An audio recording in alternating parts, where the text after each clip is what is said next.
মির্জা সুমন এই মিজানুর রহমান রাজুর সাথে দলীয় পরিচয়, তার সাথে আলোচনা হয়, সম্পর্ক হয়, সেও ইউরোপের জন্য টাকা দেয়। আমি তো মূর্খ মানুষ, কম বুদ্ধি, এই শাহিদ মির্জা সুমনকে আমি বাটা ডেকে আনি, যখন 1 লাখ টাকা দেই, দেওয়ার পর আমাকে খ্রিস্টান ভিসা দেয় এবং দুধেরও ভিসা দেয়। তখন এই শাহিদ মির্জা সুমনকে বলি, ভাই এই ভিসা ঠিক আছে নাকি, এটা কারা? তখন এই শাহিদ মির্জা সুমন বলে, এরা হলো আমার দলীয় ভাই, বিএনপি ভাই চট্টগ্রাম, এদের সাথে আমার কথা হয়েছে, সব কিছু ঠিকঠাক আছে, ভিসা ভালো, চাকরি ভালো, সব কিছু ঠিকঠাক, বৈধভাবে তোমরা যাবা, কোনো সমস্যা নাই। তা আমি তো ভাই আগে আমি এয়ারপোর্টে যাই, তারপর টাকা দেবো। না, টাকা কিনে ছাড়া তো ফ্লাইট দেওয়া হবে না, তুমি নির্ভয়ে টাকা দাও। তখন এই শাহিদ মির্জার সাথে আলোচনা করে ওর অ্যাকাউন্টের মাধ্যমে আমি মিজানুর রহমান রাজুকে জুয়েলকে 3 লক্ষ টাকা দেই।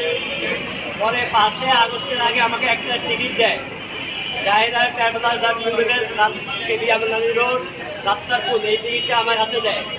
এই 10 জুলাই মিজানুর রহমান রাজু ওই টিকিট মিস্টেক করে। তারপরে আসি 5 আগস্ট ছাত্র আন্দোলন হয়।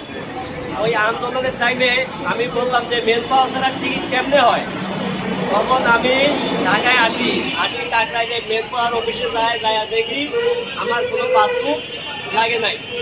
5 আগস্টের পর 13/8/2024 আমাদেরকে 3 জনকে ফ্লাইট দিবে বলে ঢাকা 3 স্টার হোটেলে ঢুকায়। ওই হোটেল বুকিং আমার কাছে আছে।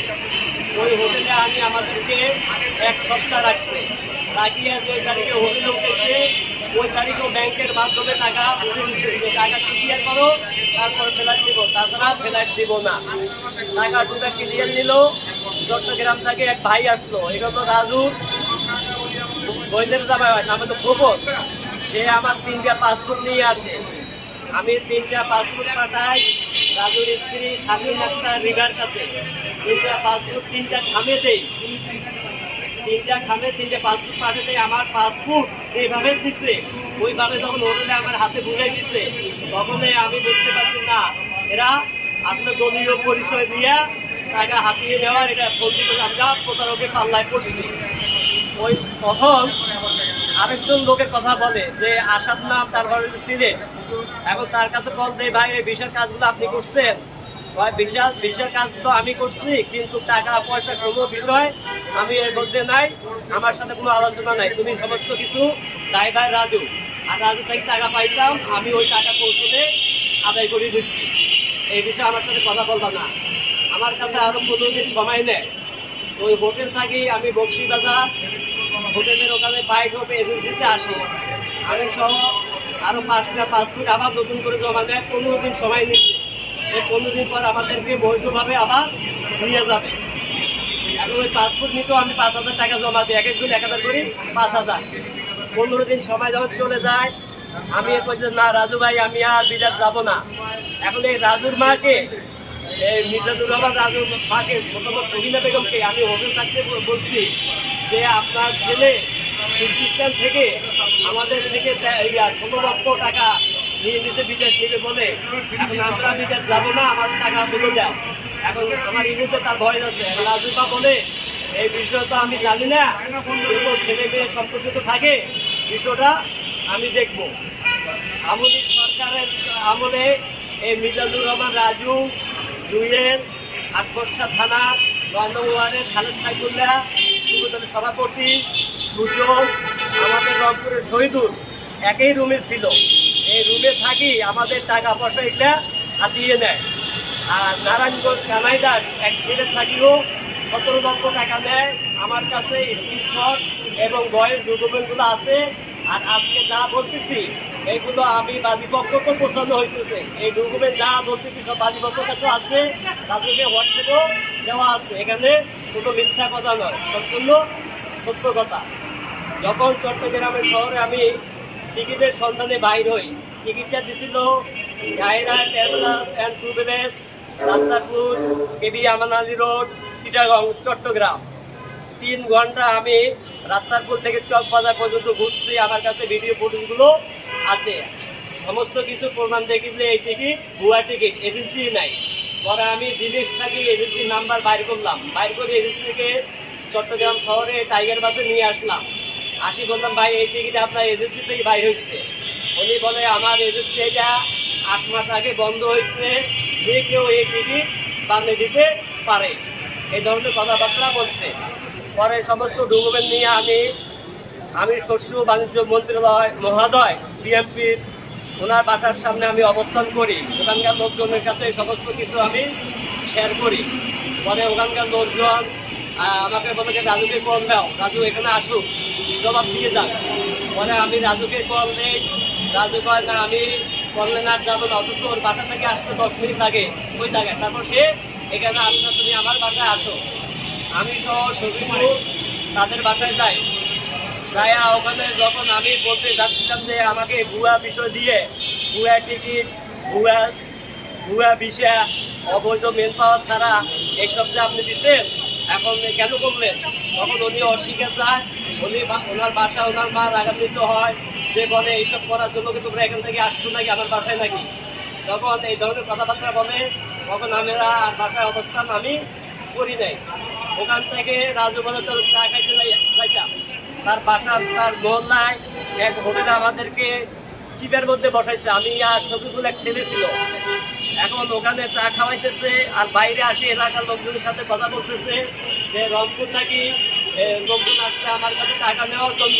চট্টগ্রাম বাসা দিয়ে গালি দিচ্ছে একটা, যে মাগির বলা করে এখানে সাইজ করে পাঠা হবে, কিছু টাকার জন্য আসছে। যখন এই আওয়াজটা কানে আসে তখন আমি ওখান থেকে অলি গলিয়ে 2 কিলো রাস্তা দৌড়াইতে চট্টগ্রাম অলঙ্কার শহরে অলঙ্কারের মধ্যে পৌঁছার পর আবার হোটেলে থাকি 2 দিন। থাকার পর আমার হোয়াটসঅ্যাপে একটা মামলার কপি পাঠাই যায় মিজানুর রহমান রাজু, যে শহীদুল, যে যার মাধ্যমে আমি গেছিলাম রাজুদের পরিচয়। শহীদুলতে 1 নম্বর আসামি, আমি ওহিদুল 2 নম্বর, আর শফিকুল হলো 3 নম্বর। রাজু ওই মামলার কপি আমার কাছে আছে। রাজু বলতেছে এই শহীদুলের ইন্ধনে এই ওহিদুল ইসলাম আমার শহরে এসে আমাকে হুমকি দুমকি জবাই করবে, আমার থেকে 38 লক্ষ 40 লক্ষ টাকা দাবি করতেছে। আমি এই হয়ে আমার থানায় একটা মামলা করলাম। মামলা করা অধীন হলো আমার সাথে প্রতারিত করছে। আর সেই মামলায় মিজানুর রহমানে রাজু করে আমার টাকা না দেওয়ার জন্য আমি যেন চট্টগ্রামের শহরে না থাকি। পরে আমি বুঝলাম যে আমি যদি মামলা সমাধান থানায় না করে যাই, এই মামলা যদি আমার রেকর্ড হয় তাহলে তো আমি অ্যারেস্ট হব। আমি তো কখনো মামলায় জড়িত হই না, আমি ভয় লাগছে আমার। পরে আমি আটকরচার থানায় আসি, যোগাযোগ করে মামলার ভবিষ্যৎ যে মামলাটা যে ইনচার্জ ছিল তার সাথে আমি সাক্ষাৎ করি।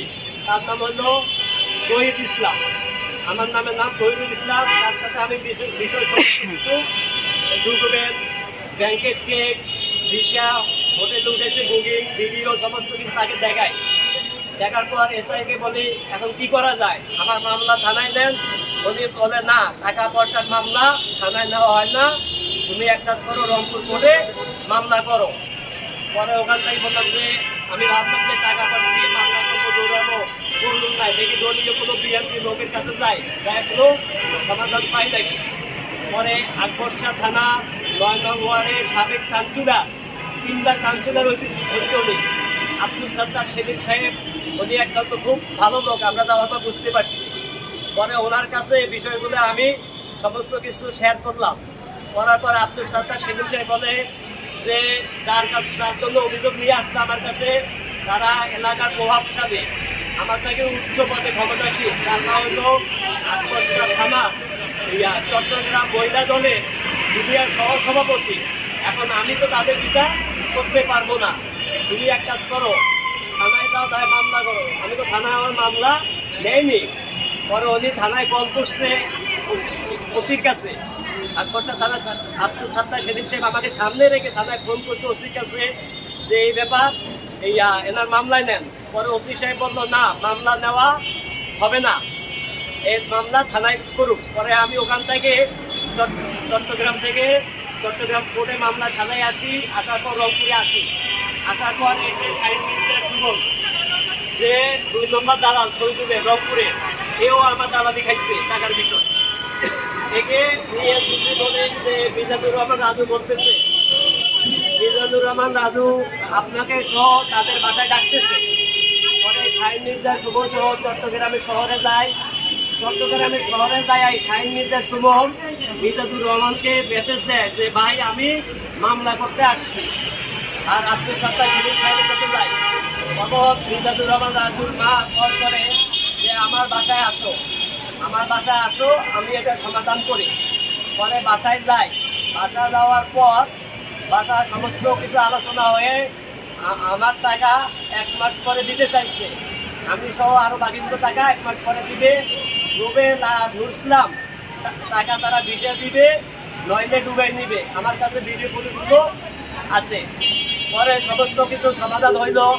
পরে উনি বলে তুমি যে আমার বাসায় আসছো, তোমার একটা ভিডিও করব। আমি তো কেন? তারপর রাজুর মা বলতেছে তুমি যে আব্দুল সাত্তার সেলিম কাছে যে ভিডিওগুলো দিলে আমাদের যে ডকুমেন্ট, এগুলো তারা ফেসবুকে দিয়ে আমাকে এডিট করে আমার বিরোধীদের সাথে যুক্তি করে আমার মানহানি করছে চট্টগ্রামে। এখন এটাকে তোমার মিথ্যা করতে হবে, টাকা পয়সা তো সমাধান হয়ে গেছে, তখন তুমি একটা ভিডিও করো। তুই আমার কাছে আমাকে জিম্মি করে একটা ভিডিও করি নেয় এই শাহীন মির্জা সুমনের পরামর্শে। এই শাহীন মির্জা সুমন কয় না না সমস্যা নাই, তুমি ভিডিও করো। আমি তো না, ভিডিও করতে পারবো না। পরে আমি ওখানে বলি আমি পূর্বে যা কিছু বলছি সমস্ত কিছু মিথ্যা। আমার এই খালা, ওনার নামও সকিনা, আমার মায়ের নামও সকিনা। আমি ভাবছি টাকা পয়সা তো সমাধান হয়ে গেছে, দিবে, আর মামলার দরকার কি, এইসব কাহিনীর তো দরকার নেই। পরে ওই আলোচনা করে আমি চট্টগ্রাম শহর থেকে চলে আসি। 1 মাসের সময় নেয়, 1 মাসের টাকা 4 মাস হয়তো আমার টাকা দেয় না।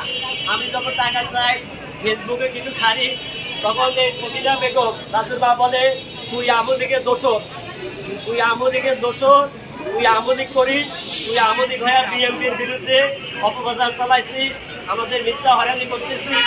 এই কথা বলে আমার নামে থানায় আরো 2টা মামলা